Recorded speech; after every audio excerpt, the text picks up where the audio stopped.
তকমা দিয়েছে পুরুষের সাফল্যের পেছনে থাকে নারী, তাই সেই নারীটি পেছনেই থেকে যায়। সাফল্য পরে এসে আগে স্থান পেলেও নারীটি আর আগে স্থান হয় না। সাফল্যের ব্যস্ততায়, সম্মানের ভিড়ে পেছনে পড়ে থাকে সেই নারীটি।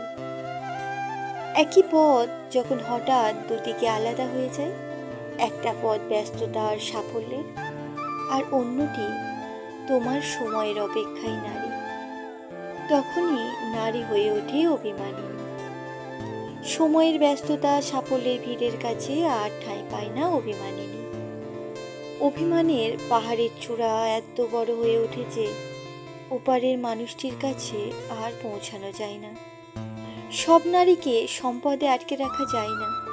কিছু নারী আটকায় পুরুষের দেওয়া ভালোবাসায়, পুরুষের দেওয়া সম্মানে। পুরুষটি সময়ের ব্যস্ততায়